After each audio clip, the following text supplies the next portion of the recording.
Hello, welcome to my quick review of the Spark Models 1/43 scale Triumph TR4A with independent rear suspension from 1965.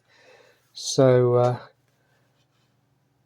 lovely looking car, the last in my series of classics, although I might do a repair video on a couple of these. So for example, this car has a chrome strip that needs to be reattached along there. If you can just see that should be along there like this one. So I've had a similar problem on another of these models, the Century Dragon E-Type Jaguar. Anyway, so that's the only blemish I've noticed so far. Let's see how we get on in the video. I'm starting by looking at the windscreen. Lovely delicate little wipers there, really quite impressive. And we'll go around to the interior. So we've got a couple of sun blinds at the top of the windscreen, and then we get to look inside the dash. Look, lovely wooden dash, wooden steering wheel, very good there. Yeah, excellent. Plenty of detail on the dashboard with the instruments and switches. You can see the 3 pedals, and you've got the handbrake, and the gear lever is in there somewhere, a little bit. Yep, okay, quite forward, quite close to the steering wheel there. That's fine.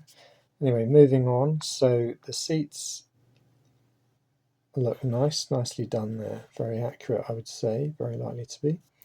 And the hood cover looks great. And those riveted, they're pop, I don't know, they're not called pop rivets, I don't know what, no, just poppers, aren't they? You've got the fuel filler cap there, and the hinges nicely done, just painted on the moulding there.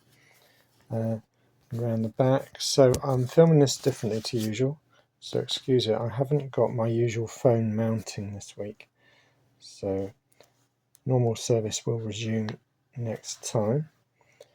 Now there, interestingly, I would almost expect to see a number plate, but I guess there's one. No, there isn't a number plate underneath. I'm not sure what's happened there. Let's just check out. Oh, focus please. Yeah, let's just check out the front of the car, see if there's a number plate on there. And no, there isn't a number plate on there either. So this, I noticed, is a left-hand drive car, so an export market car. So maybe that explains the lack of number plate. They didn't want to put a British number plate on it, perhaps. Anyway, rear lights, looking good. I mustn't disturb the focus, must I? Looking good there. I think they're just painted on lights, actually, rather than plastic pieces. They look it. Yeah. Now, I'm just looking. That chrome effect looks a bit dull at the top of that chrome surround. Not sure whether, I mean, it can't be wear. Maybe it's just the way it was produced. And the same goes for this one over here. Very fine detail on the badging there. So that Triumph badge, yeah, you can feel it along there, so that's raised.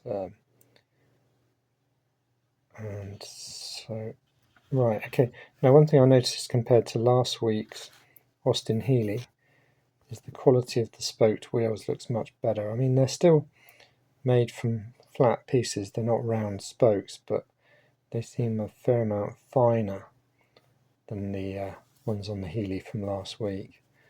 So that's interesting. All the other chrome look good. You've got an unlock button just under the door handle there. Rear view mirror on the wing there, with, hard to tell if it's got a silvered bit inside it. In fact, the rear view mirror up here doesn't appear to have a silvered piece inside. So yeah. Okay, going around the car, we've got a coloured strip there, painted. And it almost, okay, so you've got the groove in the body there which comes up from there, but it's not painted or not chrome trimmed. Let's look at the other side. Yeah, it's true for there too. So it's not as if it's, oh, focus please. It's not as if it's lost a piece or not been painted. Okay, that's fine. Looking at the front, oh, there you can really see the paintwork looking great there in this view with the bonnet. So it has got a good paint, and off-white of course. You can feel the badge and the Triumph information there. So you'll know I said at the beginning, independent rear suspension, which would have been a big thing back in 1965. Very unusual. Excellent feature to have on a car, because more mass market sports cars still had live rear axles until the early 80s even, depending on what type. So yeah, no, happy with this. Let's have a quick look underneath. Okay, we've got some representation of the rear drive. Interestingly, it doesn't look like it's got independent rear suspension for all that. Even though it says IRS on the Spark designation, that looks like a live axle with leaf springs. So your guess is as good as mine on that one. If you know, then do put it in the comments. Yeah, all very good. So I wonder if this was I don't suppose they'd got to the 2.5 litre straight six by this point. Maybe it was a 2 litre, or maybe it was still a 4-cylinder. You can see a bulge there for the, it's either going to be the cam if the engine is over an angle, or it'll be the some space for the carburetors. I don't know which. Okay, yeah, very good. So we've got these nice side indicator lights on the front of this chrome strip there. Maybe that's American market, I don't recall something like that. Again, comments please. So there we go. Thanks for watching. We'll hopefully have a repair video in a couple of weeks, or maybe a pair of them running on the same week for these bits that come out. The glue I bought wasn't any good, so I've got to get new stuff, or I might go and meet my friend who's an expert modeler. So do subscribe. There is a playlist for this classic series, and I've got plenty more. 12th scale, 18th, 43rd, some 64ths, a lot of HPI and Spark. So thank you for watching Modern and Road and Race. Okay, so you'll hear from me again soon. Cheers, bye.